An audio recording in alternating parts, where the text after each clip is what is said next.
হঠাৎ প্রেমে আসলো তুফান, ডুবলো তরি মাঝে। স্বপ্নখানা ভাঙতে দেখি সেই তুমি নেই কাছে। বিনিদ্র রাত জাগবে দুজন, দু চোখ ভেজা ঘুম। আবির রঙে রাঙা হবে ভালোবাসার মরশুম।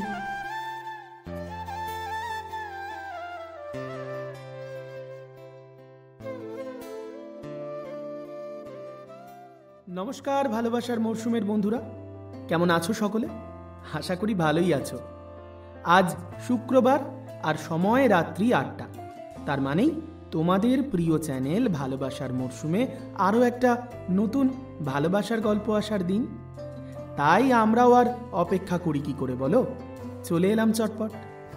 আজকের গল্প উল্টে দেখো পাল্টে গেছে। নাম শুনে তো নিশ্চয়ই বুঝতেই পারছো, মজা, রোমান্স আর মান অভিমান সব কিছু মিলিয়ে মিশিয়েই আজকের গল্প। ও হ্যাঁ, আজকের গল্প লিখেছি আমি, তোমাদের বন্ধু প্রীতম। আর গল্প পাঠেও আমিই রয়েছি তোমাদের সঙ্গে। তবে গল্পের অন্যান্য চরিত্রে আজকে আমার সঙ্গে অন্তরা তো আছেই, তাছাড়াও রয়েছে চৈতালি, শর্মিষ্ঠা, জিনিয়া, অচ্যুতা এবং শুক্লা। তবে গল্প শুরুর আগে কিন্তু আজকে একটা নয়, দুটো কথা মনে করানোর রয়েছে। আগামী মঙ্গলবার ভালোবাসার মরশুম সম্পূর্ণ করতে চলেছে 100তম সপ্তাহ। তাই এই দিনটাকে তো স্পেশাল করে সেলিব্রেট করতেই হয়। কি তর সইছে না তো? জানি তো, আর মাত্র কটা দিনের অপেক্ষা। 100তম সপ্তাহে আসছে একদম মজাদার, জমজমাট, ভিন্ন স্বাদের 3টে গল্প একই সূত্রে বাঁধা। কি শুনবে তো? জানি শুনবে। তবে তার আগে দ্বিতীয় কথাটাও মনে করিয়ে দিই, এটা অবশ্য তোমাদের এতদিনে মনে গেঁথে গেছে। ভালোবাসার মরশুম নিয়ে চলে এসেছে আরও একটা নতুন ভূতের গল্পের চ্যানেল, ভূত চর্চা। যারা এখনও চ্যানেলটা সাবস্ক্রাইব করনি তারা কিন্তু এই গল্পের ডেসক্রিপশন বক্সে পেয়ে যাবে চ্যানেল লিংক। তাই চটপট চ্যানেলটা সাবস্ক্রাইব করে দিও, কেমন? ওই চ্যানেলে আমরা প্রতি শনিবার রাত্রি 11টায় একটা করে হাড় হিম করা ভূতের গল্প নিয়ে হাজির হই। তাহলে দেখা হচ্ছে ওখানেও শনিবার রাত্রি 11টায়। চলো এবার আর সময় নষ্ট না করে আমরা শুরু করি আজকের গল্প। উল্টে দেখো পাল্টে গেছে।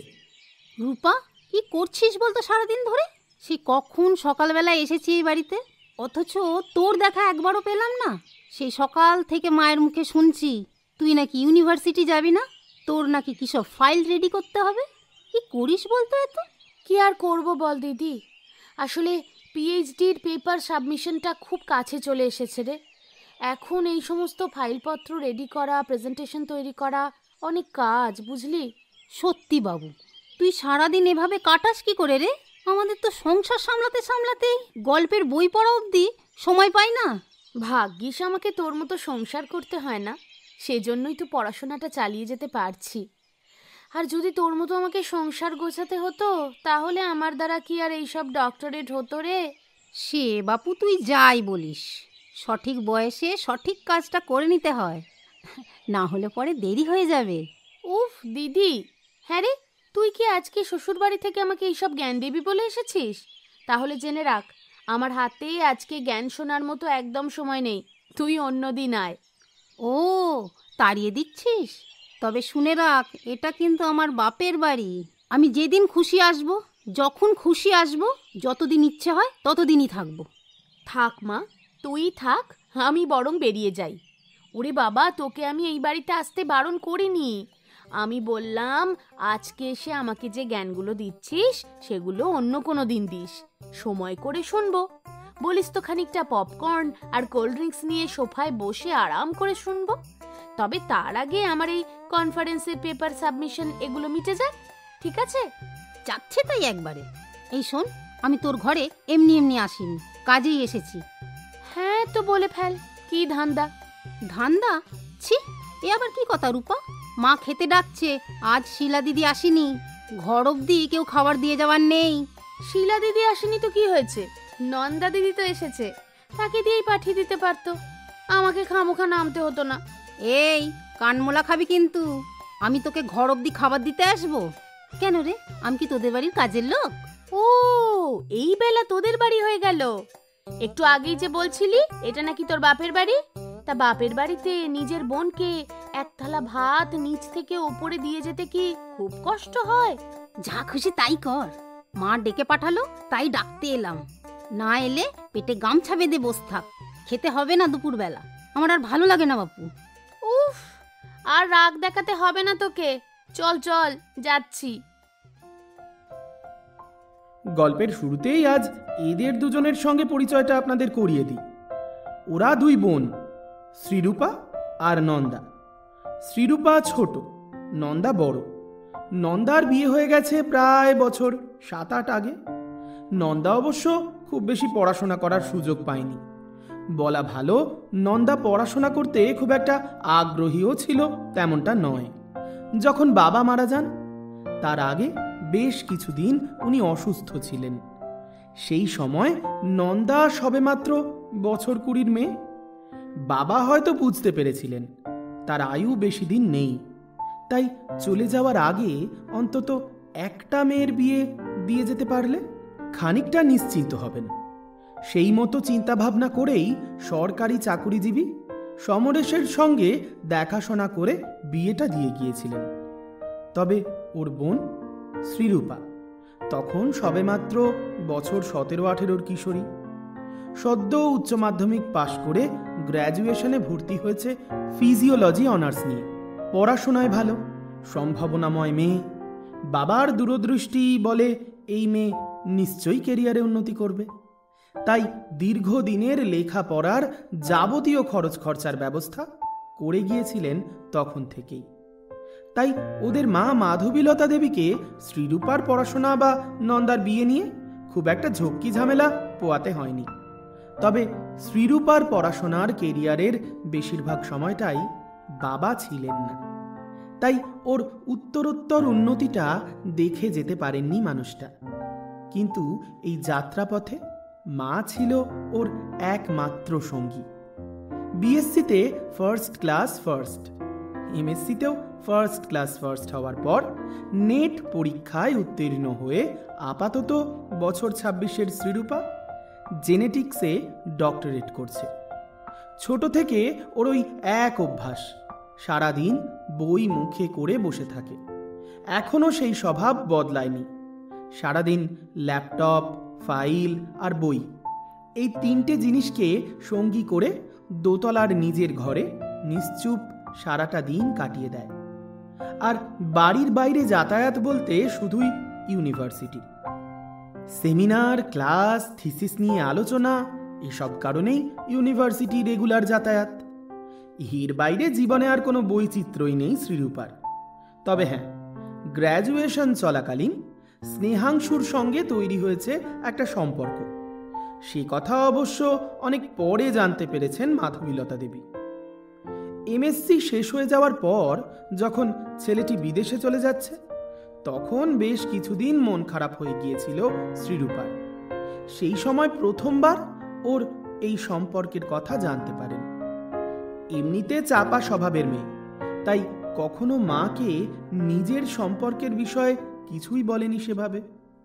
তবে দেখতে দেখতে বছর 26 হয়ে যাওয়ায় এবার একটু চিন্তার ভাঁজ পড়েছে কপালে। মেয়েটাকে বিয়ে দিতে হবে তো, কিন্তু বিয়ে নিয়ে কথা বললেই ভীষণভাবে এড়িয়ে যায়। মাধবীলতা দেবীর বয়স হচ্ছে, এখন এই দায়িত্বটা পালন না করে যেতে পারলে হঠাৎ কখনো কিছু হয়ে গেলে নিজেকেও যেন ক্ষমা করতে পারবেন না। তাই মাধবীলতা দেবীর সাগরেদ বড় মেয়ে নন্দা মায়ের সঙ্গে তালে তাল মিলিয়ে বোনকে বোঝানোর চেষ্টা করে চলেছে। সে মাঝে সাঝে বাড়িতে এসে বোনের ঘরে একান্তে হোক অথবা একসঙ্গে ডাইনিং টেবিলে খেতে খেতে আলোচনা শুরু করে দেয়।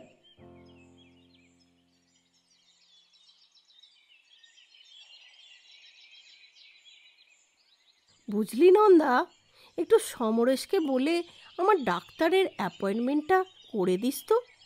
অনেক দিন হলো আবার হাঁটুর ব্যথাটা বেড়েছে, এবার একটু দেখিয়ে নেব ভাবছি। আর বলো না মা, আজকাল সমরেশের অফিসে খুব চাপ। তাড়াতাড়ি বেচারা ফিরতেই পারে না। ঠিক আছে, আমি তাও বলে দেবো, যদি কোনো দিন বাড়ি ফেরার পথে নামটা লিখিয়ে দিতে পারে। আরে মা, তোমাকে তো কতবার বলেছি আমাকে বলবে তুমি কবে ডাক্তার দেখাতে যাবে, আমি যে কোনো দিন ইউনিভার্সিটি থেকে ফেরার সময় নামটা লিখিয়ে দিয়ে চলে আসব। ওই রাস্তা দিয়েই তো ফিরি আমি। থাক বাবা, তোমাকে বলে আর কোনো কাজ নেই। তুমি সারাদিন ওই বই পড়ো আর ফাইলে মুখ গুজে বসে থাকো। তোমাকে বলে নিজের বিপদ বাড়াতে চাই না বাবা। কি বলছো তুমি মা? আমাকে তোমার ডাক্তারের নাম লেখাতে বললে বিপদ বাড়বে? বাড়বে না? সেবার তোমাকে আমি বলেছিলাম গলা ব্যথা করছে, একবার গলার ডাক্তার দেখিয়ে আসবো। আর তুমি নাম লিখিয়ে এলে দাঁতের ডাক্তারের কাছে। কোথায় ইএনটি স্পেশালিস্ট আর কোথায় ডেন্টিস্ট, তাই তোমাকে দায়িত্ব দিয়ে আমি আর নাম লেখাতে চাই না। ও আরে বাবা, ও একবার ভুল হয়ে গেছে। আসলে দাঁত আর গলা তো কাছাকাছি, কিন্তু একবার ভুল হয়ে গেছে বলে কি আর বারবার ভুল হবে? না, তোমার আর ভুল হয় না এ কথা বলো না। তুমি শুধু সারাদিন ওই গবেষণা আর লেখালেখি এসব নিয়েই ব্যস্ত থাকো। বাড়িতে কি চলছে না চলছে তার কোনো খবর আছে তোমার কাছে? এই যে সেদিন তোমাকে বললাম নিচের ঘরের এসিটা অনেক দিন হলো সার্ভিসিং করানো হয়নি, মেকানিককে ফোন করে দাও। তুমি কি করলে? হ্যাঁ, ফোন করেছো, তবে সেই লোক গিজার সারাতে এসেছিল। উফ, আরে তুমি তো এই সমস্ত কথাগুলো আমাকে শান্তভাবে ঠান্ডা মাথায় বলতে পারো, তা নয় যখন আমি কাজে ব্যস্ত থাকবো তখনই তুমি এইসব বলতে এসে আমার মাথা খারাপ করে দেবে। তাই জন্যই তো সব গন্ডগোল হয়ে যায়। সংসারের দায়িত্ব নাও, তাহলে আর গন্ডগোল হবে না। বিয়ে করার বয়স হয়ে গেছে তোর, এখনো যদি বিয়ে না করিস তাহলে পাগল হয়ে যাবি। মা, তুমি একে থামতে বলো। সেই এসে থেকে আমার বিয়ে নিয়ে পাগল হয়ে যাচ্ছে। কতবার আর এক কথা বলবো বলো তো? শুধু ও একা পাগল হয়ে আছে এমনটা নয়, আমিও যথেষ্ট পাগল হয়ে রয়েছি। আজ আছি কাল থাকবো না, তখন তোকে কে দেখবে রে? কেন, আমি কি পৃথিবীর অষ্টম আশ্চর্য যে তাকিয়ে তাকিয়ে দেখবে আমাকে? ঠিক চলে যাবে আমার। তাও বটে, তুমি তো আর বিশ্ব সুন্দরী নও যে সবাই তোমার দিকে তাকিয়ে থাকবে। কিন্তু আমি বলতে চাইছি অন্য কথা। মরার আগে তোকে বিয়ে দিয়ে ব্যবস্থা করে যেতে পারলে একটু শান্তিতে মরতে পারি আর কি। মা, এই বোকা বোকা অযৌক্তিক কথাগুলো কেন বলো বলো তো? তুমি মরার পর আদৌ শান্তি পাবে? মানে আমি বলতে চাইছি যে একটা মানুষ মরে গেছে, সে শান্তি পাচ্ছে না অশান্তি পাচ্ছে কি করে বুঝবে? এসবের কোনো থিওরি আছে? যা তা বকে চলেছিস বোন, মায়ের চিন্তা তো আর বুঝিস না। আমার মতন হলে বুঝতে পারবি। এখন মেয়ের মা হয়ে বুঝতে পারি যে কত চিন্তা। তা তুই যখন বুঝতে পারিস মেয়ের মা হয়ে কত চিন্তা, আর একটা মেয়েকে আরো একটা মেয়ের মা হওয়ার থেকে রক্ষে করে দে, আমি বেঁচে যাই। ও, তার মানে তুই বলতে চাইছিস তুই বিয়ে থাওয়া কিছু করবি না, তাই তো? এই নন্দা, তুই আমার জন্য ভালো বৃদ্ধাশ্রম দেখ। এই মেয়েকে নিয়ে আমি আর এক বাড়িতে থাকতে পারছি না, জীবনটা জ্বলে গেল একেবারে। ও তোমার স্বভাব বদলাবে না মা। এভাবে তুমি এ বাড়িতে থেকে আমার বিয়ে নিয়ে লেগেছ, ওভাবেই তুমি বৃদ্ধাশ্রমে গেলেও ঠিক কারো না কারোকে টার্গেট করে লেগে পড়বে। দেখেছিস নন্দা, ওর কথাটা শুনেছিস একবার? কি কুচুটে মেয়ে। হ্যাঁ রে, তোর ওই বয়ফ্রেন্ডটা যেটা বিদেশে চলে গেছে সেটা কি আর আছে না কেটে গেছে? সে ওর কেটে গেছে না ও ঠিক আছে সেটা তো একমাত্র ওই বলতে পারবে। আমি কি করে ওর কেটে যাওয়া ছড়ে যাওয়া এসবের খবর নিতে পারবো বলো? রূপা, ন্যাকামি করিস না। মা জিজ্ঞেস করছে তোর সঙ্গে ওই ছেলেটার সম্পর্ক আছে না নেই। হ্যাঁ আছে, তাতে কি হয়ে গেল? কিছুই হয়নি। তাহলে এবার আমরা ওদের বাড়ির সঙ্গে কথা বলবো তোদের বিয়ের ব্যাপারে। এখানে বিয়ের প্রশ্ন আসছে কি করে? ও আপাতত ইউরোপে গবেষণার কাজে ব্যস্ত, আমি আপাতত এখনো পিএইচডি শেষ করে উঠতেই পারলাম না। এটা কি সিনেমা নাকি যে ঝপ করে বিয়ে হয়ে যাবে? দূর ছাতার মাথা, এই মেয়ে আমাকে শান্তি দেবে না কোনো দিন। ওই যে বললাম, যতবার শ্রীরূপার বিয়ের কথা ওঠে ততবার ও অতিষ্ঠ হয়ে ওঠে। আসলে স্নেহাংশু আর শ্রীরূপার মধ্যে সম্পর্ক বজায় থাকলেও কেউই মানসিকভাবে বিয়ে করার জন্য প্রস্তুত নয়। দুজনেই আপাতত দুজনের কেরিয়ারে মন দিয়েছে। একজন নিজেকে বার্লিনে প্রতিষ্ঠা করতে বদ্ধপরিকর, আর অন্যজন ডক্টরেট করে বিদেশে সেটেল করার প্ল্যান করছে। তবে এ নিয়ে স্নেহাংশু আর শ্রীরূপার মধ্যেও যে টুকটাক বাগবিতণ্ডা কথাবার্তা হয় না এমনটা কিন্তু নয়। তবে সেই কথাবার্তা বা আলাপ আলোচনা ওই ফোনেই সীমাবদ্ধ থাকে, বাস্তবে যে খুব একটা ফলপ্রসূ হয় এমনটা কিন্তু নয়। হবেটাই বা কি করে বলুন? আরে বাবা, দুজনের কাছেই তো ফার্স্ট প্রায়োরিটি ওদের কেরিয়ার। দুজনেই নিজেদেরকে প্রতিষ্ঠিত দেখতে চায়। তাই ওদের কাছে বয়স বেড়ে যাওয়া বা অন্য কোনো ফ্যাক্টর খুব একটা কাজ করে না। তবু বাড়ির চাপে পড়ে শ্রীরূপা মাঝে সাঝে স্নেহাংশুকে একটু জোর জবরদস্তি করে বইকি। আজ খাবার টেবিলে আবার এক অশান্তি, আর ভালো লাগছে না কিন্তু আমার এসব। কেন রে, কি হলো আবার? বাড়িতে কেউ কিছু বললো নাকি তোকে? হ্যাঁ, ওই এক কথা, তোর সঙ্গে আমার সম্পর্কটা আদৌ টিকে আছে কিনা, আর টিকে থাকলে আমরা কবে বিয়ে করব। আরে বাবা, ধুম করে এরকম বললে বিয়ে করে নেওয়া যায় নাকি? আপাতত আগামী 1.5-2 বছর তো আমার দেশে ফেরার কোনো চান্স নেই। আর তার উপর তোর পিএইচডি শেষ হতেও তো এখনো বেশ কিছুটা সময় লাগবে। তারপর তুই আমার এখানে সেটেল করলে তবে তো বিয়ে করার প্রসঙ্গ উঠছে। হ্যাঁ, সেটা তুই বুঝতে পারছিস, আমি বুঝতে পারছি, কিন্তু আমার মাকে কে বোঝাবে, তাই না? সে তো আর এসব কথা বুঝতে চায় না। কিন্তু বোঝাতে তোকে হবেই, ওটা তোর দায়িত্ব। তোর মাকে তো আর আমি বোঝাতে যাবো না এ নিয়ে, তাই না? শোন, মা তোর বাড়ির লোকেদের সঙ্গে কথা বলতে চাইছে, তাতে যদি খানিকটা শান্তি পায় পাক। তুই না থাকিস, তোদের বাড়ির লোকেদের সঙ্গে মায়ের পরিচয়টা অন্তত করিয়ে দে। পাগল হয়েছিস? এমনিতেই মা যদি জানতে পারে যে আমার এমন একজনের সাথে রিলেশন যে নিজেও এই গবেষণার ফিল্ডেই রয়েছে, তাহলে তোর সঙ্গে আমার বিয়ে দেবে বলে ভেবেছিস? তার মানে তোর মা তাহলে তোর জন্য ঠিক কেমন মেয়ে খুঁজছেন রে? শোন শ্রীরূপা, মায়ের একটাই দাবি, ছেলেটা বিদেশে একা একা থাকে, তাই ওকে এমন একটা মেয়ের সঙ্গে বিয়ে দিতে হবে যে অন্তত চাকরি বাকরি করবে না। এবার তুই ভাব, একবার যদি জানতে পারে যে তুই ডক্টরেট করছিস, তাহলে তুই যে ভবিষ্যতে চাকরি বাকরি করবি সেটা তো খুব স্বাভাবিক কথা। এমনিতেই বিয়েটা গেছিয়ে দেবে। ও, তার মানে তোর মা তোর বিয়ের জন্য কোনোভাবে ঠিকই ঝি খুঁজছে, তাই তো?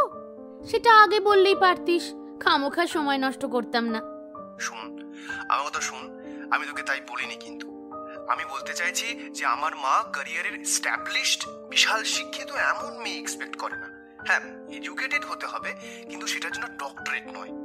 ও আচ্ছা, তাহলে সত্যি সত্যি ভবিষ্যতে আমাদের বিয়েটা হবে না, তাই তো? আচ্ছা শ্রী, দেখ, আমাদের তো একসঙ্গে থাকা নিয়ে কথা। ভবিষ্যতে তুই যদি আমার এখানে এসে সেটেল করিস, তাহলে আর সত্যি সত্যি আলাদা করে বিয়ে করে থাকার কোনো মানে হয়? তুই বল। ও, তার মানে তোর শিক্ষিত বউ চাই না, তোর শিক্ষিত লিভ ইন পার্টনার চাই, তাই তো? দেখেছিস তুই কিরকম টেরা বেঁকা কথা বলিস? এই জন্যই না তোর সঙ্গে কথা বলাটাও মুশকিল হয়। ব্যাস, যতবার এই নিয়ে কথা এগোয় ততবার শেষ হয় ঝগড়াঝাঁটি দিয়ে। তারপর আর কি, তারপর দুজন দুজনের মতো আবার নিজেদের কাজে ব্যস্ত হয়ে যায়। বলেছিলাম না, ওই আলাপ আলোচনাটুকুতেই সীমাবদ্ধ থাকে। কিন্তু মাধবীলতা দেবীর চিন্তা কি তাতে কমে? মোটেই নয়, বরং উনি সারা দিন মানসিক দ্বিধা দ্বন্দ্বে ভুগতে থাকেন। একে বড় মেয়ের বিয়ে হয়ে গেছে, শ্বশুর বাড়িতে থাকে, তার উপর ছোট মেয়ের এরকম বিবাগী আচরণ। তাই বেশিরভাগ সময় মাধবীলতা দেবী বড় চিন্তায় থাকেন। কোন দিন দুপুরের খাবার খেতে ভুলে যান, তো কোন দিন আবার সন্ধেবেলার চাটুকুও করতে ইচ্ছে করে না। কোনো দিন তো বিকেল গড়িয়ে সন্ধে হয়ে গেলেও গোটা বাড়ির আলো জ্বালতেও ভুলে যান। আজকাল যে কি হয়েছে ওনার, যত বয়স বাড়ছে তত যেন চিন্তা চেপে বসছে মাথার ভেতর। এই তো সেদিন শ্রীরূপা যখন ইউনিভার্সিটি থেকে ফিরল, দেখল গোটা বাড়ি অন্ধকার, যেন জনমানবহীন একটা ভূতের বাড়ি হয়ে পড়ে আছে। চটপট ডাইনিংয়ের আলোটা জ্বালতে জ্বালতে বলল, কি গো মা, সন্ধে হয়ে গেল আর তুমি এখনো এই ডাইনিং এর আলোটাই জ্বালালে না? ভূতের মতো সারাদিন বাড়িতে বসে থাকতে ভালো লাগে নাকি তোমার? কতবার বলেছি, যাও না, গিয়ে একবার ছোট মাসির বাড়ি থেকে ঘুরে এসো। কে শোনে কার কথা? কি করতে যাব? তোর ছোট মাসি আমাকে সামনে পেলে বসে বসে তার মেয়ে আর মেয়ের শ্বশুরবাড়ি নিয়ে নানান রকম গালভরা গল্প শোনাবে। আমারও সব শুনতে যেতে ভালো লাগে না। ও মা, সে আবার কি গো? আমাদের ছুটকি কতটুকু মেয়ে, কি সুন্দর গুছিয়ে সংসার করছে, তাও আবার সেই সুদূর কানাডায় বসে। তাতে যদি একটু মাসির গর্ব হয়, তাতে তোমার এত গাত্রদাহ হচ্ছে কেন গো? সত্যি বাবা, দিন দিন এত হিংসুটে হয়ে উঠছো না তুমি? আমার কেন গাত্রদাহ সেটা তো আর তুমি বুঝবে না মা। হ্যাঁ রে, আমাদের ছুটকিটার বয়স কত? মাত্র 24 বছর বয়স। তার মধ্যে 2 বছর হলো কানাডায় গিয়ে সেটেল করে গেছে। এখন আবার প্রেগনেন্ট। এই তো তোর ছোট মাসিও কদিন বাদে ওর ওখানে গিয়ে কদিন কাটিয়ে আসবে। আর তোর এখন 27 বছর বয়স হতে চললো। বাচ্চা কাচ্চা তো দূরের কথা, বিয়েটুকু অবধি দিয়ে উঠতে পারলাম না। তা তোমার আপত্তি কিসে? ছুটকি মা হয়ে যাচ্ছে তাতে, নাকি ছোট মাসি কানাডায় গিয়ে থাকার কদিন সুযোগ পাচ্ছে তাতে? দেখেছিস কেমন ফালতু কথা বলিস? কোনোটাতেই আমার কোনো আপত্তি নেই। আমার আপত্তির শুধুমাত্র তোর বিয়ে না দেওয়াতে। আরে বাবা, কথায় কথায় সারা দিন এত বিয়ে বিয়ে করো কেন বলো তো? আরে ডক্টরেটটা কমপ্লিট হতে দাও, তারপরও সব হবে। হ্যাঁ, এমনিতেই তো একটা সম্পর্ক করেছো, তাও আবার এত দূরে থাকে। আরও 2 বছর বাদে যখন তোমার ডক্টরেট কমপ্লিট হবে, তখন যদি সেই ছেলে বেঁকে বসে, তোমার জন্য নতুন করে পাত্র পাওয়া যাবে। কেন বৎস, দেশে কি পুরুষ মানুষের অভাব পড়িয়াছে নাকি? এই শোন, সবসময় ওই ঠাট্টা মস্করা আমার ভালো লাগে না। আমি কোনো কথা শুনতে চাই না। স্নেহাংশুর বাড়ির লোকজনের সঙ্গে কথা বলে অন্তত তোদের রেজিস্ট্রি ম্যারেজটা করিয়ে রাখতে চাই। যে করেই হোক ব্যবস্থা কর। বাবা নেই, একা হাতে অনেক দিন টেনে গেছি সংসার, আর আমি দায়িত্ব নিয়ে বসে থাকতে পারছি না।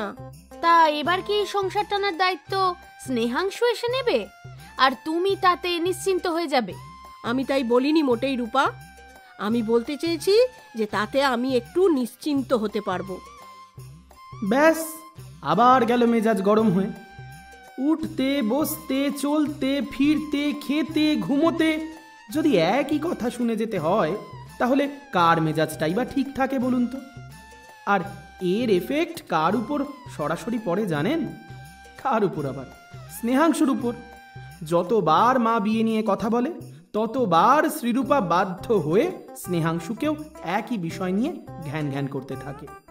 স্নেহাংশুও যথেষ্ট বিরক্ত হয়, তবে তার কিন্তু স্পষ্ট জবাব, বিয়ে করার জন্য সে এখনো মোটেই রেডি নয়।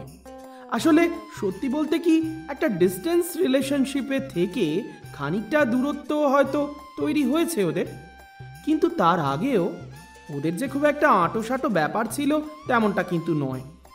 দুজনেই পড়াকু ছেলে মেয়ে, সারাক্ষণ মাথার মধ্যে পড়াশোনা, কেরিয়ার এইসবই ঘুরছে। ওদের মধ্যে রোম্যান্সটা ঠিক জমেইনি, তাই হয়তো একে অপরের প্রতি খুব একটা টানও অনুভব করে না। না হলে ভাবুন তো, এতদিন ধরে কেউ আলাদা হয়ে থাকতে পারে? আরে বাবা, এরে কয় ভালোবাসা, চুম্বকের মতো টেনে কবেই একে অন্যকে কাছে এনে দিত। কিন্তু এদের মধ্যেকার ব্যাপারটা বড্ড গোলমেলে। কিরে, কি খবর? এই ভর দুপুর বেলা ফোন করলি যে? এই শোন, তোর ওখানে ভর দুপুর, আমার এখানে না সন্ধে 6:30 বাজে, আর বাড়িতে মাথা খারাপ হয়ে যাচ্ছে আমার। ও প্লিজ শ্রী, এখন ইউনিভার্সিটিতে আছি। এখন তুই আমাকে অন্তত ওই তোর বাড়িতে বিয়ে নিয়ে কি চাপ দিচ্ছে এই ব্যাপারে ঘ্যান ঘ্যান করিস না। Not any more please. সেই আমি আজকাল কিছু বললেই তোর সেটা ঘ্যান ঘ্যানে মনে হয়। শোন, এবারও যদি তোর বাড়ির লোকের সঙ্গে আমার মা কথা বলতে না পারে না, তাহলে হয় সম্পর্কটা রাখা সম্ভব হবে না, আর না হয় আমায় এই বাড়ি থেকে বেরিয়ে যেতে হবে। শোন, আমি আপাতত আগামী 1.5 থেকে 2 বছর বার্লিন ছেড়ে কোথাও বেরোতে পারবো না। তাই কান খুলে শুনে রাখ, কোন রকম বিয়ে নিয়ে নাটক না আমি আগামী 1.5 থেকে 2 বছর করতে পারবো না। এবার তুই কি করবি তুই ভেবে নে। ওই দেখুন, আবার শুরু হয়ে গেল ঝগড়া। আরে এদের মধ্যে সত্যি সত্যি কি কিছু ঘটা পসিবল, নাকি এরা ঝগড়া করে করেই দিন কাটিয়ে দেবে? কে জানে বাবা। তবে ঘরে বাইরে এমন চরম সংকট থেকে শ্রীরূপাকে মুক্তির পথ দেখানোর জন্য সঠিক সময় একজন সঠিক মানুষ হাজির হয়ে গেল। সঙ্গীতা, শ্রীরূপার বান্ধবী, আর একই সঙ্গে এখনো নিজেও ডক্টরেট করছে একই ইউনিভার্সিটি থেকে। তাই এদের দুজনের মধ্যে সখ্যতা মোটামুটি ভালোই। শ্রীরূপার মেজাজ গরম দেখে সঙ্গীতা ড্যামেজ কন্ট্রোলে নেমে পড়ল। হ্যালো শ্রীরূপা। হ্যাঁ বল। কিরে, সব তৈরি তো সেমিনারের জন্য? না রে, সেমিনারের জন্য তৈরি হই আর না হই তাতে আমার বাড়ির লোকেদের কিচ্ছু যায় আসে না। আপাতত বিয়ের জন্য তৈরি হব ভাবছি। যা বাবা, তোর কি মাথা খারাপ হয়ে গেল নাকি? মাথা মেজাজ সবটাই খারাপ আপাতত। কি বলতে ফোন করেছিস সেটা বল। না মানে আমি তো অন্য কথা বলবো বলে ফোন করেছিলাম, কিন্তু তুই এত রেগে আছিস কেন রে? রেগে থাকবো না তো কি হবে? মা সারাদিন বিয়ে বিয়ে করে মাথা খারাপ করে দিচ্ছে, আর অন্যদিকে স্নেহাংশু যখনই বলতে চাচ্ছি তখনই ওর এক কথা। 1.5-2 বছর আগে ইন্ডিয়াতে ও ফিরবেই না, বিয়ের তো কোনো কথাই হবে না। নিদেন পক্ষে বাড়ির লোকেদের সঙ্গে কথা বলতে চাইছি, সেটাও এড়িয়ে যাচ্ছে। আমি পড়েছি দোটানায়, মায়ের কথা শুনবো নাকি স্নেহাংশুর কথা? ও এই ব্যাপার, এসব নিয়ে শুধু শুধুই টেনশন করছিস। আরে বাবা চিল চিল, আপাতত থিসিসে মন দে, একটা নকল বিয়ে করে নে। নকল বিয়ে মানে কি বলছিসটা কি? আরে বাবা, আমাদের বন্ধু বান্ধবদের মধ্যে কাউকে একটা স্নেহাংশু সাজিয়ে কাকিমার সঙ্গে পরিচয় করিয়ে নেয়, তারপর একটা লোক দেখানো রেজিস্ট্রি ম্যারেজ। হ্যাঁ, আর স্নেহাংশুর বাড়ির লোকজনদের কি বোঝাবো যে আপাতত স্নেহাংশু দেশে ফিরতে পারবে না, তাই এই ছেলেটাকে দিয়ে আপনাদের ছেলের প্রক্সি দেওয়াচ্ছি। ওহ, আচ্ছা বলতো কাকিমা স্নেহাংশুকে চেনে? না, চেনে না। ওদের বাড়ির লোককে চেনে? না, চেনে না, কিন্তু তাতে কি হয়েছে? যখন কেউ কাউকে চেনে না তখন স্নেহাংশুকে যেমন সাজানো হবে তেমন স্নেহাংশুর বাড়ির লোকজনকেও সাজানো হবে। তারপরে যখন জানতে পারবে তখন? আরে বাবা, তুই তো শুধু রেজিস্ট্রি করছিস, তাও আবার লোক দেখানো ফেক রেজিস্ট্রি। তুই কি তার সঙ্গে ঘর করতে যাচ্ছিস নাকি? পরে সব সত্যি কথা বলে ম্যানেজ করে নেওয়া হবে। কিন্তু ব্যাপারটা বড্ড গোলমেলে হয়ে যাবে না? দেখ, বাঁচতে যদি চাস এই একটাই রাস্তা, এবার তুই ভাব। রাস্তা তো খুঁজে পাওয়া গেল, কিন্তু এমন একটা মোক্ষম অভিনয় কে করতে পারে? এই অভিনয় করা কি চারটিখানি ব্যাপার? একে আসল মানুষটাকে বদলে নকল সাজতে হবে, তার উপর প্রতিনিয়ত অভিনয় করে চলতে হবে বাড়ির সবার সামনে। ধরা পড়লে কি যাচ্ছে তাই ব্যাপার। খুঁটি নাটি বিষয়গুলো নজর রাখতে হবে সব সময়। পান থেকে চুন খসলেই বিপদ। এমন বিপদ থেকে রক্ষা করতে কে পারে তা ভেবে আকুল হয়ে গেল শ্রীরূপা। অবশেষে একটা উপায় বেরোলো বটে। ছোটবেলার বন্ধু, একসঙ্গে কলেজেও পড়েছে, তবে খুব একটা ইদানিং যোগাযোগ আছে এমনটা নয়। ওর নাম বারিশ মুখোপাধ্যায়। পড়াশোনা করেছে সাহিত্য নিয়ে। গ্র্যাজুয়েশনের পর পুরোপুরি মনোনিবেশ করেছে নাটক আর থিয়েটারে। নিজের একটা থিয়েটারের দল তৈরি করেছে এখন। তবে যা হয়, এই সব দিকে তো আর চট করে প্রতিষ্ঠা পাওয়া সহজ কথা নয়। চঞ্চল, প্রাণবন্ত, হাসি খুশি, মজার ছেলে বারিশ। চেষ্টা চালিয়ে যাচ্ছে জীবনে প্রচুর। হ্যাঁ, উপার্জন খানিক কম, কিন্তু মনের উদারতা মোটেই কম নয়। এ হেন বারিশের নাটক চর্চার জায়গায় পৌঁছে গেল শ্রীরূপা। দেখ, একটা গ্রাম, দুর্ভিক্ষ পীড়িত, চারিদিকে হাহাকার। কুঞ্জ আর প্রধান সমাদ্দারের প্রবেশ। কুঞ্জ এবার কি বলছে? একটা শ্বাস ফেলবে প্রথমে, দীর্ঘশ্বাস। আর পারছি না বাবা, পেটের ছুঁচোয় যেন ডন দিচ্ছে। এবার প্রধান কি বলছেন? খুব ক্লান্ত উনি, বুঝতে পারছিস। চুপ করে কুঞ্জ, আর কত দুঃখ সইবে? তখন কুঞ্জ কি বলছে? কত আর সইব, আর তো পারা যায় না। ছেলেটা যে... বারিশ, ব্যস্ত আছিস? একটু কথা ছিল। আরে শ্রীরূপা, তুই তাও আবার এখানে? হ্যাঁ, আসলে সঙ্গীতা বলল তুই এখন নাটকে রিহার্সাল করাচ্ছিস, তাই তোকে এখন এখানে গেলেই পাওয়া যাবে। হ্যাঁ, সে না হয় বুঝলাম, কিন্তু তোকে হঠাৎ এত চিন্তিত লাগছে, তার উপর হঠাৎ করে এক সময় ক্লাসের ফার্স্ট গার্লের ক্লাসের লাস্ট বয়কে হঠাৎ খোঁজ পড়ল। কি এমন গুরুতর ঘটনা ঘটলো রে? ছ্যাবলামি করিস না, তোর সঙ্গে কিছু কথা আছে, আর সেটা তোকে আলাদাভাবেই বলতে হবে। ও আচ্ছা আচ্ছা, ঠিক আছে। এই তোরা আজকের মতো বাড়ি চলে যা, আবার কাল হবে রিহার্সাল। তারপর বল, কি খবর? হঠাৎ তোর আমার শরণাপন্ন হতে হলো কেন? অভিনয় করিস তো, কত টাকা পাস? যা বাবা, হঠাৎ এমন প্রশ্ন! বিয়ে করবি নাকি আমাকে, যে সোজা সাপটা জিজ্ঞেস করছিস আমি কত টাকা ইনকাম করি? ধর করলাম, তার জন্য তো জানা প্রয়োজন ইনফরমেশনটা। এই কি কি মস্করা করছিস বলতো? কি হয়েছে কি, ঠিক করে বলতো আমায়। হয়নি কিছুই, প্রক্সি দিতে হবে।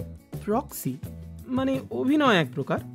হ্যাঁ, সে না হয় হয়ে যাবে, কিন্তু কার প্রক্সি দেব সেটাই তো জানি না। জানাবো বলেই তো এসেছি। আমার বয়ফ্রেন্ড বার্লিনে থাকে, 1.5-2 বছর আগে দেশেও ফিরতে পারবে না। মা মাথা খারাপ করে দিচ্ছে, যে করেই হোক রেজিস্ট্রি বিয়ে হলেও আমায় বিয়ে করতেই হবে। আমার ডক্টরেট কমপ্লিট হতে এখনো অনেকটা দেরি। এই মুহূর্তে এইসব বিয়ে টিয়ে করে ঝামেলা পোয়াতে আমি পারবো না। তাই তোকে স্নেহাংশু মানে আমার বয়ফ্রেন্ড সেজে অভিনয় করতে হবে। একটা রেজিস্ট্রি ম্যারেজের অভিনয় করতে হবে। চিন্তা করিস না, রেজিস্ট্রি পেপার থেকে সমস্ত কাগজপত্র নকল হবে। ওই দিন সিঁদুর দান করতে হতে পারে, সেটাও লাল আবির দিয়ে ব্যবস্থা করে নেওয়া যাবে। পারবি? খেয়ে পেছিস নাকি তুই? এইসব কেউ করে? তারপর কেস খেয়ে একসা হয়ে যাব তখন? বুঝে গেছি তোর অভিনয়ের দম। থাক, আমি উঠলাম। আরে এই রাগ করছিস কেন? আসলে দেখ, এই ব্যাপারটা তো বড্ড রিস্ক হয়ে যাবে, তাই না? কেন, কি রিস্ক হয়ে যাবে? নিজের ওপর কনফিডেন্স নেই নাকি সংযম নেই? কি যাতা কথাবার্তা বলে চলেছিস? এতে আবার সংযমের প্রশ্ন উঠছে কোথা থেকে বলতো? না, আমার বর হিসাবে অভিনয় করতে হলে এক ঘরে থাকতে হতে পারে, তখন হয়তো তুই সংযম হারিয়ে। এই থাক থাক, অনেক হয়েছে। তোর প্ল্যানটা ঠিক কি আমাকে একটু খুলে বল। বললাম তো এতগুলো কথা। মাকে শান্ত করতে তোকে স্নেহাংশু সাজতে হবে। মোট কথা, তুই বার্লিন থেকে ফিরেছিস, 2 মাস থাকবি, তারপর আবার বার্লিনে ফিরে যাবি। ওই 2 মাস মাঝে মাঝে নিজের বাড়ি যাবি, মাঝে মাঝে আমাদের বাড়িতে থাকবি। তারপর যখন তুই চলে যাবি তখন পুরো ব্যাপারটা ম্যানেজ হয়ে যাবে। তবে তার আগে একদিন আমার মায়ের কাছে গিয়ে কথা বলতে হবে স্নেহাংশু সেজে, আর তারপর একদিন ফেক রেজিস্ট্রি ম্যারেজ করতে হবে। চিন্তা করিস না, এর জন্য আমি তোকে টাকা পয়সা সব দিয়ে দেব। এই শোন, টাকা পয়সাটা পরের কথা, কিন্তু কাকিমার সঙ্গে এত বড় একটা অন্যায় করা ঠিক হবে? শোন, আমার পড়াশোনার প্রেশার জেনেও তারা যখন বিয়ে বিয়ে করে আমার উপর এতটা অন্যায় করে চলেছে, তাহলে আমি তাদেরকে শান্ত করার জন্য এইটুকু অন্যায় করতে পারি না? এবার তুই ভেবে দেখ কি করবি। আচ্ছা ঠিক আছে, কিন্তু কোনো রকম ঝামেলা যদি হয় তাহলে? বলছি তো আমি সব সামলে নেব, কিচ্ছু হবে না। খানিকটা আশ্বস্ত হলেও চিন্তা থেকেই গেল বারিশের কপালে। তবু ছোটবেলার বন্ধু শ্রীরূপার এমন একটা অনুরোধ ফেলতে পারল না। এমনিতে বেশ শান্তশিষ্ট, তাহলেও ছটফটে আর হাসি খুশি স্বভাব বারিশের। ছোট থেকেই ও খুব বন্ধু বৎসল। আসলে ওর ফেলে আসা জীবনটা অন্যরকম। অনেক ছোটবেলায় বাবা মাকে হারিয়ে ঠাঁই হয়েছিল হোমে। সেখান থেকেই স্কুলে পাঠানো হতো ওকে। তারপর 18 বছর বয়স হতেই হোম থেকে হোস্টেল। সেই থেকেই চলছে একার জীবন সংগ্রামের লড়াই। পিছুটা নেই, নেই চকচকে জীবনের হাতছানি। অল্পেতেই খুশি বারিশ মিস করে নিজের একটা পরিবারকে। তাই বোধহয় শ্রীরূপার এরকম একটা প্রস্তাবে চট করে রাজি হয়ে যায়। নকল হলেও কয়েকদিন অভিনয়ের মাধ্যমেও একটা পারিবারিক টান তো খুঁজে পাবে। নকল হলেও শ্রীরূপার মায়ের মধ্যে হয়তো নিজের মাকে কিছুটা হলেও অনুভব করতে পারবে। পরিবার কাকে বলে, একসঙ্গে থাকা কাকে বলে, সেসব কম দিনের জন্য হলেও অভিজ্ঞতা তো হবে।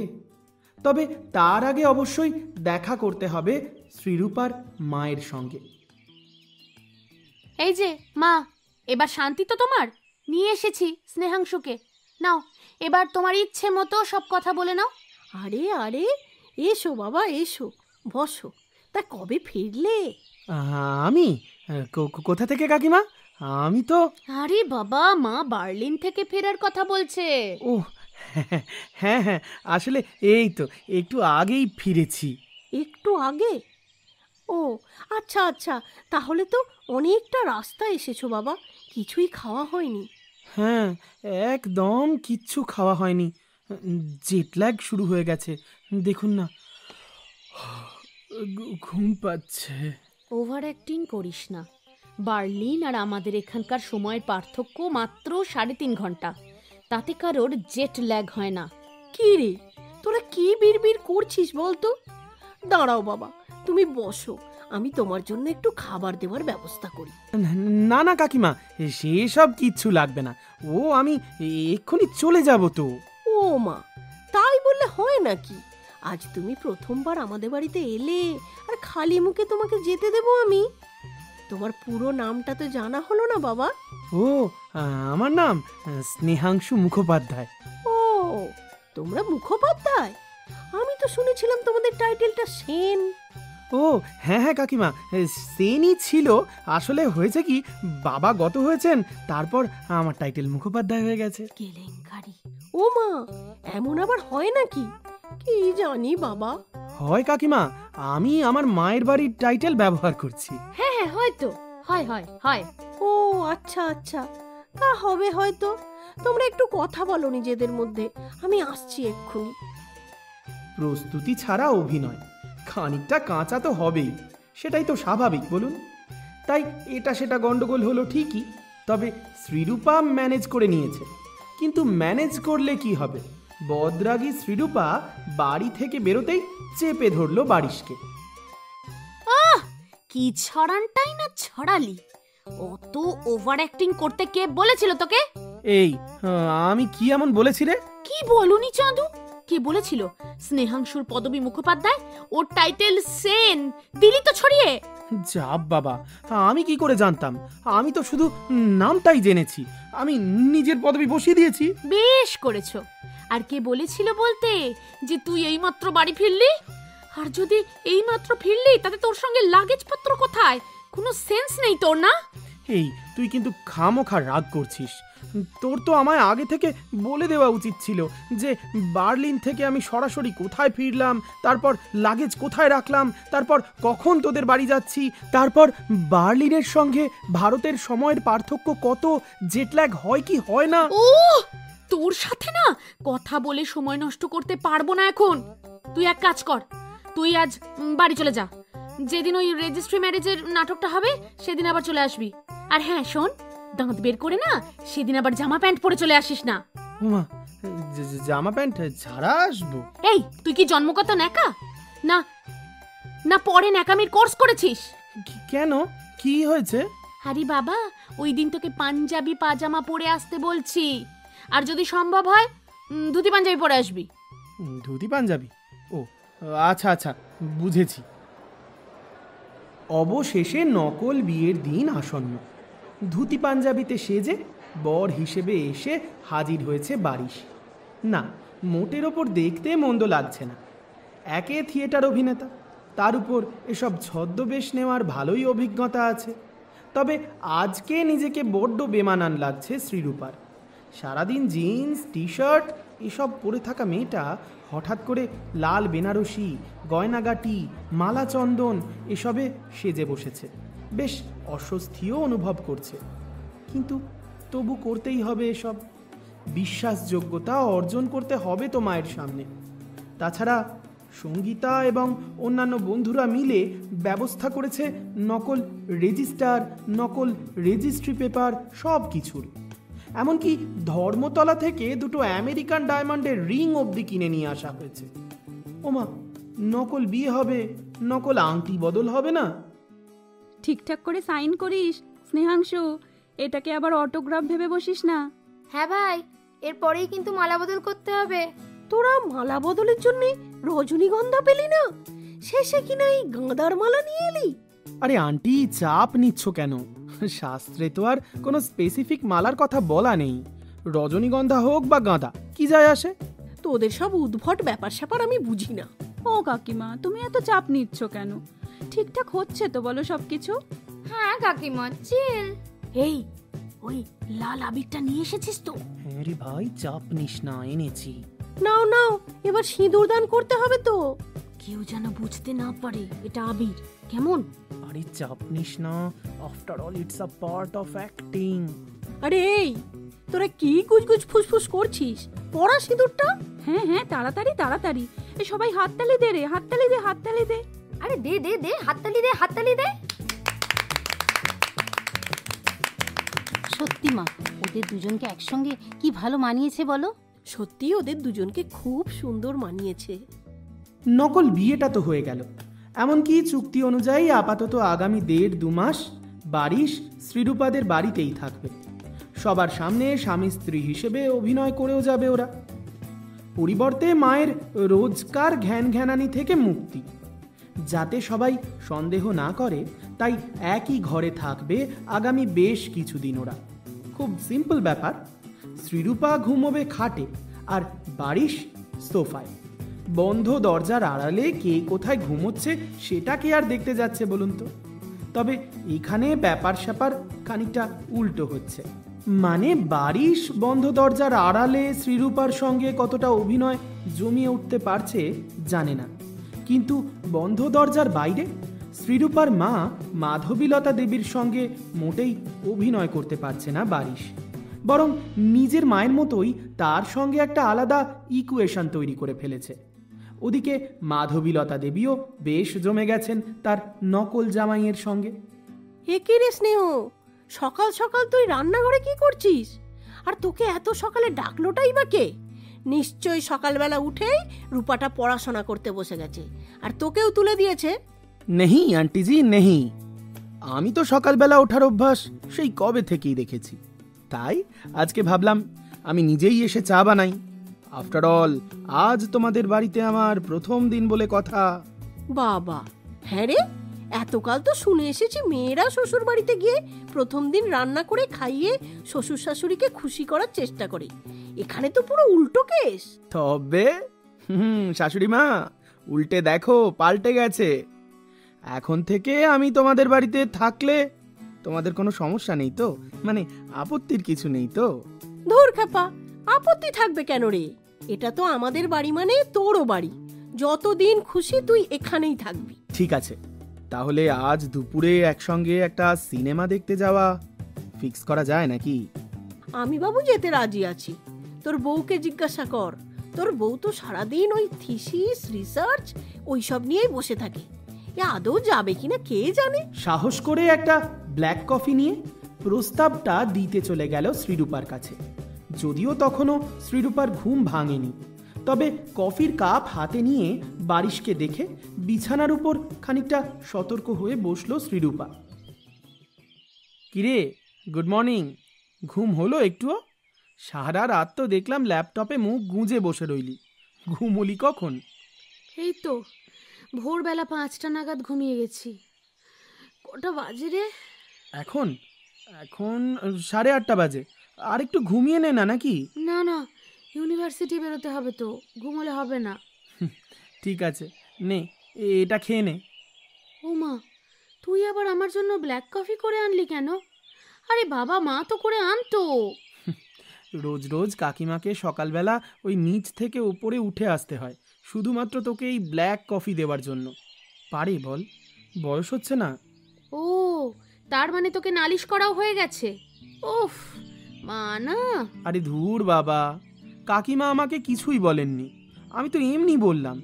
এই এক মিনিট, তুই কিন্তু আবার মাকে কাকিমা কাকিমা বলে ডাকিস না, তাহলেই কিন্তু চাপ। মা বলবি, বুঝলি? যতদিন এখানে আছিস মা বলে ডাকবি। ওটা আমার সঙ্গে কাকিমার বোঝাপড়া, তোকে মাথা গলাতে হবে না। বলছিলাম কি, শোন না, আজকে কাকিমাকে নিয়ে সিনেমা দেখতে যাব। চল না, তুইও আমাদের সঙ্গে চল। এই বিয়ে করেছি নকল, তার মানে কিন্তু নকল হানিমুন করতে পারবো না। হ্যাঁ, ওসব সিনেমা দেখা, রেস্টুরেন্টে খেতে যাওয়া, ওসব নাটক কিন্তু আমার দ্বারা হবে না। তোকে যতটুকু বলা হয়েছে ততটুকুই কর। শোন, সব সময় তো নিজের কেরিয়ার নিয়ে পড়ে আছিস, কাকিমার দিকে তাকিয়ে দেখেছিস কখনো?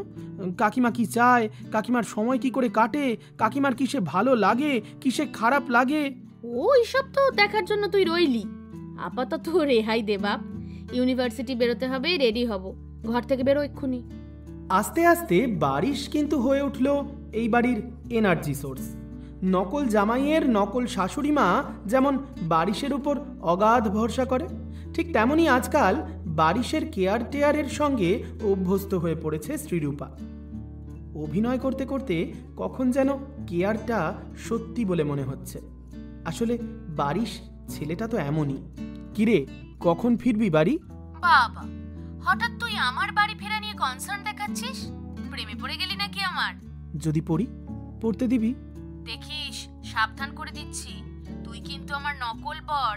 অতএব আসল বরের মতো কনসার্ন দেখানোর কোনো দরকার নেই, কেমন?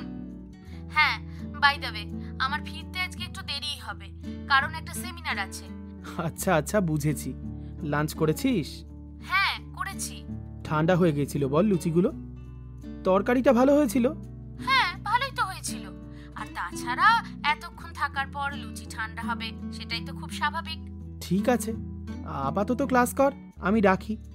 এই রাত্রে কি খাবি বল? বাবা, তুই এত কিছু রান্না করতে জানিস নাকি রে? জানতাম না তো। মানে অথচ সেই ফিলিংসটা কিন্তু হচ্ছে না। তুই রান্না করে খাওয়াচ্ছিস, তাই নিশ্চিন্তে থাকছি। আমি সবই রান্না করতে পারি। বিরিয়ানি খাবি রাত্রে? ওমা, তুই পারিস নাকি বানাতে? খুব পারি। তুই খাবি কিনা বল? হ্যাঁ, তুই বানালে আমি নিশ্চয়ই খাবো, কিন্তু দেখিস মা এসে যদি টের পায় যে তোকে আমি এত কিছু রান্না করিয়েছি, তাহলে কিন্তু। চাপ নিচ্ছিস কেন? কিছুই জানতে পারবে না কাকিমা, তুই সাবধানে ফিরিস। এভাবেই আস্তে আস্তে কেটে গেল মাস দেড় দুই। আজকাল বাড়ি ফিরে মায়ের সঙ্গে বারিশকেও না দেখতে পেলে মন খারাপ করে শ্রীরূপার। যেন একটা অভ্যেস হয়ে দাঁড়িয়েছে ও। ছোট ছোট ব্যাপারে এত খেয়াল রাখে ছেলেটা। মন ভালো হয়ে যায় শ্রীরূপার। কখন বেরোবে, কি প্রয়োজন, ফিরে কি খেতে ইচ্ছে করছে। মাঝ রাত পর্যন্ত যখন ক্লান্ত চোখে তাকিয়ে থাকে ল্যাপটপের দিকে, তখন ইচ্ছে করে একটা ব্ল্যাক কফি। যখন যেটা দরকার নিঃশব্দে ছেলেটা হাতের কাছে নিয়ে এসে হাজির করে দেয়। এই যে তুই আমার জন্য এত কিছু করিস, কিসের আশায় করিস?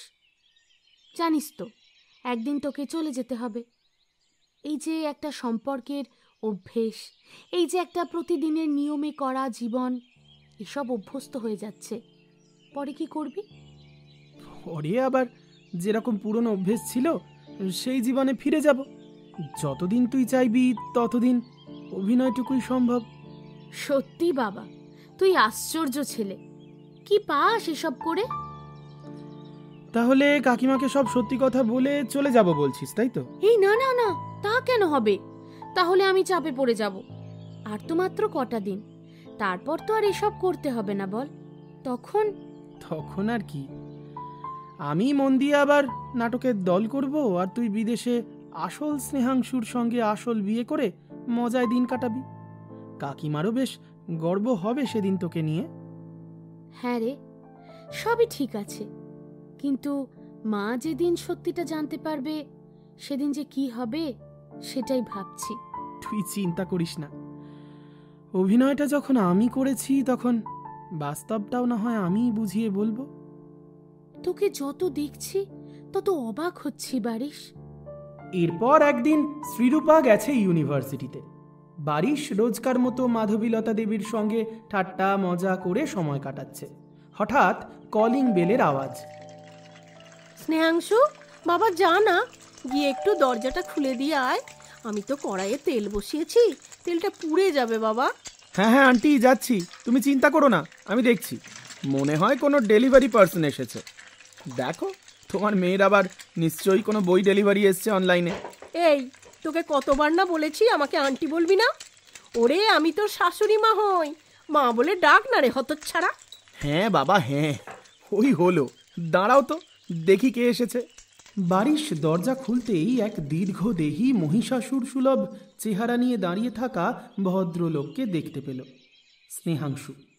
কাঁধে রুকস্যাক, পরনে হালকা ফর্মাল পোশাক, দেখে মনে হচ্ছে এখনই অফিস পৌঁছে বসের সঙ্গে দেখা করতে এসেছে। বারিশ একটু হক চকিয়ে গেল। নমস্কার, আপনি? আমি স্নেহাংশু, শ্রীরূপার বয়ফ্রেন্ড। এটা তো ওদেরই বাড়ি, তাই না? বারিশ এবার একটু ভ্যাবাচাকা খেল, তবু কনফিডেন্ট মুখ নিয়ে উত্তর দিল, আমি তো স্নেহাংশু। আপনি বুঝি ওর ফ্যান? অটোগ্রাফ লাগবে? স্নেহাংশু অবাক হয়ে তাকায়, তারপর ঠান্ডা গলায় বলে, আপনাকে তো ঠিক চিনতে পারলাম না। আরে এই তো বললাম, তোমার গার্লফ্রেন্ডের হাজব্যান্ড, এ বাড়ির জামাই, শ্রীরূপার হিরো স্নেহাংশু সেন। ঠিক তখনই শ্রীরূপার মা এসে পড়েন দরজায়। কি ব্যাপার রে? আবার নিশ্চয়ই ওই ডেলিভারির ছেলেগুলোর সঙ্গে মজা করছিস? স্নেহাংশুর চোখ বড় বড় হয়ে যায় মুহূর্তের মধ্যে, গলার স্বর এক ধাপ চড়ে যায়। নমস্কার, আপনি আমাকে চিনতে পারবেন না। আমি স্নেহাংশু, শ্রীরূপার বয়ফ্রেন্ড। 5 বছর ধরে ওর সঙ্গে রিলেশনশিপে আছি। ও মা, এ আবার কেমন মস্করা হচ্ছে? তোমার মতো করে তো ওর নিজের পরিচয় দিয়েছে। ওই তো বলেছে ওই স্নেহাংশু, ও আমাদের বাড়ির জামাই। মানে আমি 5 বছর ধরে ওর সঙ্গে সম্পর্কে আছি, আর এখানে এসে শুনছি একটা লোক নিজেকে আমার নামে পরিচয় দিয়ে শ্রীরূপার হাজব্যান্ড হিসেবে অভিনয় করে চলেছে। শোনো ভাই, মানে স্নেহাংশু, আসলে ব্যাপারটা না এমন নয়, মানে যেমনটা তুমি ভাবছো। নাটকের একটা পারফরমেন্স একটু বেশি রিয়েলিস্টিক হয়ে গেছে, এই যা। বারিশ এবার একটু থমকে যায়, তবে ঠোঁটে চিরচেনা সেই ফাজিল হাসিটা নিয়ে আবার চেষ্টা করে কিছু বলার, আর বলে ওঠে, তুমি আমার নাম ব্যবহার করে এখানে থেকেছো, ওর সাথে বিয়ে করেছো, আর বলছো নাটক। ওর সঙ্গে বিয়ে? ও মা, ওরা তো রেজিস্ট্রিও করেছে। আমার সামনে সব কিছু হয়েছে, এমনকি আইনি কাগজপত্র সব দেখেছি। স্নেহাংশু হতবাক, গলার স্বর নিচু অথচ থমথমে। ও রেজিস্ট্রি করেছে? আমার নামে কাউকে সাজিয়ে নিয়ে এসে তার সঙ্গে রেজিস্ট্রি করে বিয়ে করেছে? বারিশ এবার একটু গম্ভীর হয়ে যায়, তবে চেষ্টা করে মেজাজ হালকা রাখার। দেখো ভাই, তুমি হঠাৎ করে এসে পড়েছো, তাই জন্য একটু ঘাবড়ে গেছো। আমার মনে হয় একটু সময় নিয়ে আমাদের কিছু কথা বলা জরুরি। বিশ্বাস করো, আমি শুধু তোমার ওই রোলটা প্লে করছিলাম। আসলে ও তো জানতো তুমি আগামী বছর 2 কোনোভাবেই বার্লিন থেকে আসতে পারবে না। ওর ওপর প্রচণ্ড চাপ ছিল, মানে সত্যি মানসিকভাবে খুব চাপে পড়েছিল। আমি শুধু একজন বন্ধু হয়ে ওর পাশে ছিলাম। আমি তোমার সঙ্গে আর একটা কথাও বলতেই চাই না। তুমি কি করো, কতটা পাশে ছিলে বন্ধু হয়ে, আর সত্যি সত্যি তোমার সঙ্গে ওর ঠিক কি সম্পর্ক, সে কথা তো আমি শ্রীরূপাকেই বলবো। শ্রীরূপা কোথায়? তাড়াতাড়ি ডাকো ওকে। ও তো ইউনিভার্সিটিতে বাবা, তুমি ভিতরে এসে বসো, আমি এক্ষুনি ফোন করছি ওকে। চটপট ফোন গেল শ্রীরূপার কাছে। কিরে, এইদিকে তো এক কাণ্ড ঘটেছে। উফ, কি হয়েছে আবার? আরে বাবা, তোমার আসল স্নেহাংশু এসে হাজির। এখন আমি কি করব? কি করবি মানে? তুই তুই কি? আচ্ছা আচ্ছা, বাদ দে, আমি আসছি, দেখছি আমি এক্ষুনি। তাড়াতাড়ি আয়, আমি যতটা সম্ভব সামলানোর চেষ্টা করছি। তারপর মাধবীলতা দেবী আর বারিশ দুজনে মিলে পরিস্থিতি সামাল দেওয়ার চেষ্টা করলেও স্নেহাংশু একেবারে অগ্নিমূর্তি ধারণ করেছে, কিছুতেই মানবে না তাদের কথা। শোনো বাবা, আমি তো এত কিছু জানি না, তুমি আপাতত একটু মাথা ঠান্ডা করে ভেতরে এসে বসো। শ্রীরূপা আসুক, তারপর সবটা বুঝে শুনে না হয় কথা বলা যাবে। কি বুঝবেন আর কি শুনবেন? সবটাই তো শুনলেন। আপনার মেয়ে একটা নকল লোককে নকল স্নেহাংশু সাজিয়ে আপনার নাকের ডগায় বিয়ে করে একসঙ্গে থাকছে। শ্রীরূপা এলে এর চেয়ে নতুন কিছু তথ্য আপনাকে দিতে পারবে নাকি?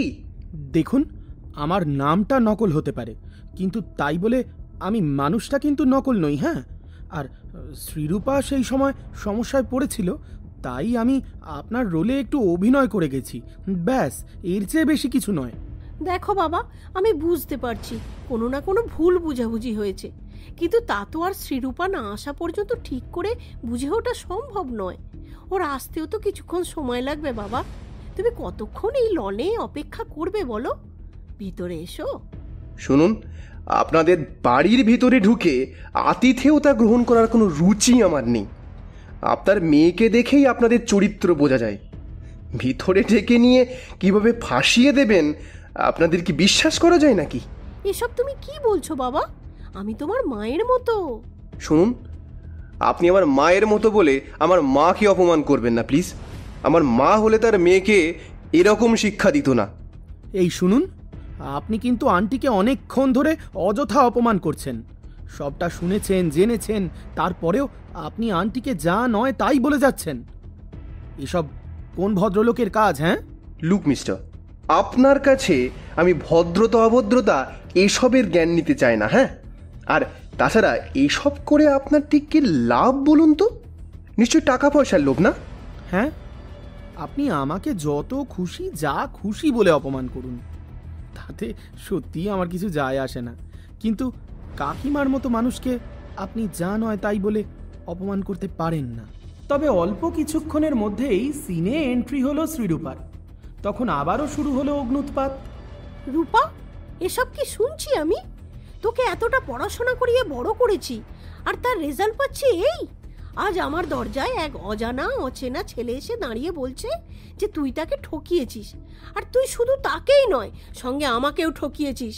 আমার সামনে নকল বিয়ে করে আমাকে অপমান করেছিস। আরে দাঁড়াও না, তুমি আগে পুরো ব্যাপারটা বোঝার চেষ্টা করো। আমি তোমায় বুঝিয়ে বলছি। তুমি যতবার আমাকে বিয়ের জন্য চাপ দিয়েছো ততবার আমি স্নেহাংশুকে ফোন করেছি, কিন্তু বারবার স্নেহাংশুর একটাই কথা যে ও আপাতত বছর দুয়েক এসব নিয়ে ভাবতেই পারবে না। আর তুমি যেভাবে অ্যাগ্রেসিভ হয়ে বিয়ের কথা ভাবছিলে, এই মুহূর্তে তোমাকে থামানোর জন্য এটা ছাড়া আমার কাছে আর কিছু করার ছিল না। আর তাছাড়া স্নেহাংশু নিজেও ওর বাড়ির লোকেদের সঙ্গে কথা বলতে রাজি ছিল না। ও আচ্ছা, এবার পরিস্থিতি বুঝে তুমি সব দোষ আমার ঘাড়ে চাপিয়ে দিতে চাইছো, তাই তো? ঠকবাজ মেয়ে কোথাকার। মুখ সামলে কথা বলুন মিস্টার স্নেহাংশু সেন। আপনি আপনার দায়িত্ব এড়িয়ে গিয়েছিলেন বলেই আজকের দিনটা আপনাকে দেখতে হচ্ছে। দয়া করে এসবের মধ্যে আপনি নিজে কথা বলতে আসবেন না। হ্যাঁ, আপনাকে তো আমি চিনিই না। এটা আমাদের ব্যাপার, আমাদের বুঝে নিতে দিন। হ্যাঁ, নিশ্চয়ই, আমি কোনো কথা বলবো না। একদম সত্যি কথা। এতে কোনো কথা বলার অধিকার আমার থাকতেই পারে না। কিন্তু মাথায় রাখবেন, আন্টিকে আর একটাও অপমানজনক কথা বললে আমি কিন্তু আপনাকে ছেড়ে কথা বলবো না। Go to hell with your aunty. ওনার শিক্ষা দীক্ষায় গাফিলতি আছে বলেই আজ এরকম একটা দিন দেখতে হচ্ছে। ওনার নিজের মান সম্মানের জ্ঞান আছে নাকি? তুমি এভাবে আর একটাও খারাপ কথা আমার মায়ের সঙ্গে বলতে পারো না। আর তাছাড়া এভাবে বাড়ির বাইরে দাঁড়িয়ে চিৎকার চেঁচামেচি করা মোটেই তোমার শোভা পায় না। পাড়ায় আমাদের একটা রেপুটেশন আছে। আসাচ্ছ শ্রীরূপা, পাড়ায় তোমাদের রেপুটেশন নিয়ে ধুয়ে জল খাবে? এখন যদি সবাইকে আমি জানিয়ে দিই যে তোমার বিয়েটা নকল, তোমার বরটাও নকল, খুব রেপুটেশন বজায় থাকবে বলো? আর একটা কথাও তোমার সঙ্গে আমি বলতে চাই না। এক্ষুনি বেরিয়ে যাও তুমি আমার বাড়ি থেকে। যখন দায়িত্ব পালন করার কথা ছিল তখন তুমি এড়িয়ে গিয়েছিলে।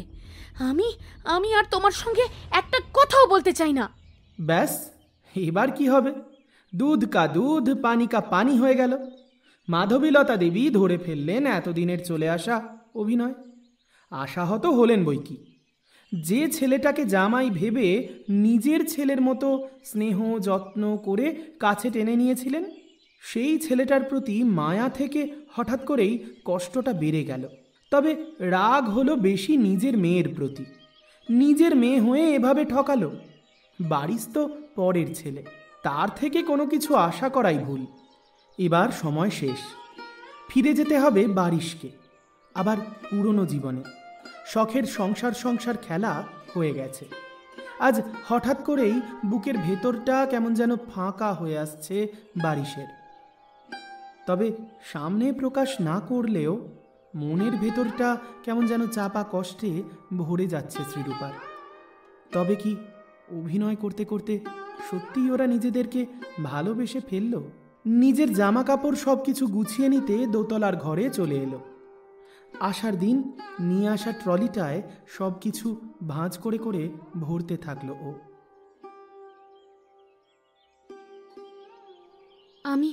আমি তোর সাথে সত্যিই খুব অন্যায় করেছি। পারলে আমায় ক্ষমা করে দিস বারিশ।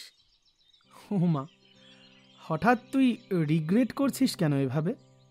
আরে বাবা, তুই আমায় একটা প্রস্তাব দিয়েছিলি। জানি সেটা একটা নৈতিক প্রস্তাব ছিল না, কিন্তু আমি নিজে রাজি হয়ে কতটা নৈতিকতা দেখিয়েছি বলতো। অতএব অন্যায়টা তো আমিও করেছি। তুই তুই চলে যাচ্ছিস? এখানে থেকে যাওয়ার আর কি কোনো কারণ আছে?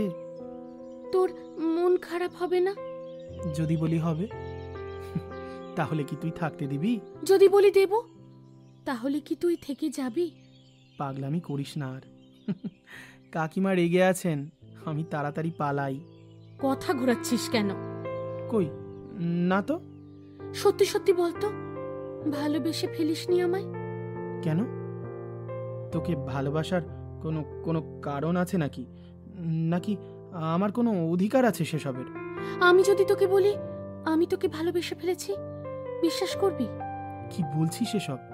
ঠিকই বলছি। এখন তুই বল, ভালোবাসিস না আমায়? যদি না বাসিস তাহলে তোকে একটু আটকাবো না, চলে যা।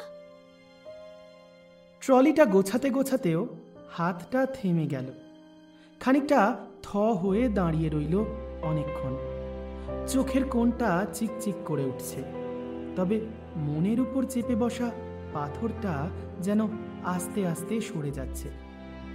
ধীর পায়ে এগিয়ে এলো শ্রীরূপার দিকে, জড়িয়ে ধরল ওকে মেয়েটা। শ্রীরূপার ঠোঁট কেঁপে উঠল, শক্ত করে ধরল বারিশকে। কি হবে এবার ওদের? কি হবে ওদের সম্পর্কের ভবিষ্যৎ? তবে এবার সিনে এন্ট্রি নিলেন মাধবীলতা দেবী। দাঁড়াও, তুমি কোথাও যাবে না। আজ আমি নিজে হাতে রূপাকে শাস্তি দেব। আন্টি, শাস্তি যদি আপনি ওকে দেন তাহলে কিন্তু আমারও সেই শাস্তি প্রাপ্য। মানে ও যে অন্যায়টা করেছে সেই অন্যায়টাকে তো আমিও সমর্থন করেছি। আমার চোখ অভিজ্ঞতার চোখ, লোক চিনতে ভুল করে না। তোমার সঙ্গে রূপার আমি সত্যি সত্যি বিয়ে দেব। একমাত্র তুমিই পারবে রূপাকে সামলে রাখতে। ব্যাস, নকল বিয়ে পাল্টে গেল আসল সম্পর্কে। আর সেই সঙ্গে শেষ হলো আজকের গল্প। উল্টে দেখো পাল্টে গেছে। যদি গল্পটা ভালো লেগে থাকে তাহলে কিন্তু চটপট একটা লাইক আর কমেন্ট করে জানিয়ে দিতে হবে সে কথা। আর যদি তুমি আমাদের চ্যানেলে আজ প্রথমবারের জন্য গল্প শুনে থাকো তাহলে একটা অনুরোধ তো থাকবেই, চ্যানেলটা সাবস্ক্রাইব করে সঙ্গে থেকো। এবার চলে আসবো গত পর্বে যে 10 জন সঠিক উত্তরদাতা সঠিক উত্তর দিয়েছিলে তাদের নাম ঘোষণায়। তারা হলে স্নেহা দাস, মোহিনী ভট্টাচার্য, তরিকুল ইসলাম শুভ, শান্তনু বর্মন, অস্মিতা সরকার, নিয়তি সিং, ঈশানী ঘোষ, রচনা সামন্ত, জয়শ্রী কুমারী, সোনালী চক্রবর্তী, ঝর্ণা খাতুন, পৃথা ঘোষ সহ অনেকেই। এবার চলে আসবো আজকের প্রশ্নে। তবে তার আগে ঝটপট আরও একবার মনে করিয়ে দিই, ভালোবাসার মরশুমের দ্বিতীয় ভূতের গল্পের চ্যানেল ভূত চর্চা, যেখানে প্রতি শনিবার রাত্রি 11টা থেকে একটা করে হাড় হিম করা ভূতের গল্প এনে থাকি আমরা। যদি চ্যানেলটা এখনও সাবস্ক্রাইব না করা থাকে তাহলে এই গল্পের ডেসক্রিপশন বক্সে পেয়ে যাবে লিঙ্ক। চ্যানেলটা সাবস্ক্রাইব করে সঙ্গে থেকো। চলো এবার চলে আসি আজকের পর্বের প্রশ্নে। আজকের প্রশ্ন, শ্রীরূপার দিদির নাম কি ছিল? যদি গল্পটা মন দিয়ে শোনা হয়ে থাকে তাহলে এই প্রশ্নের উত্তর কিন্তু খুব সহজ। তাই চটপট আর অপেক্ষা না করে উত্তর দিয়ে ফেলো কমেন্ট বক্সে। কথা দিচ্ছি প্রতি পর্বের মতো আগামী পর্বে প্রথম 10 জন সঠিক উত্তরদাতার নাম আমি ঘোষণা করব। আর আরও একবার মনে করিয়ে রাখি, আগামী মঙ্গলবার ভালোবাসার মরশুমের 100তম সপ্তাহ। সেলিব্রেট করব তোমাদের সঙ্গে ভিন্ন স্বাদের 3টি প্রেমের গল্প একই সূত্রে গেঁথে আনবো তোমাদের জন্য। সঙ্গে থেকো কিন্তু। তবে আজ চলি, কথা হচ্ছে আগামী মঙ্গলবার দুপুর ঠিক 3:30, আগামী শুক্রবার রাত্রি 8টায়, আর মাঝে ভূত চর্চায় শনিবার রাত্রি 11টায়। ভালো থেকো আর ভালোবাসার মরশুমের সঙ্গে সঙ্গে ভূত চর্চায় সঙ্গে থেকো।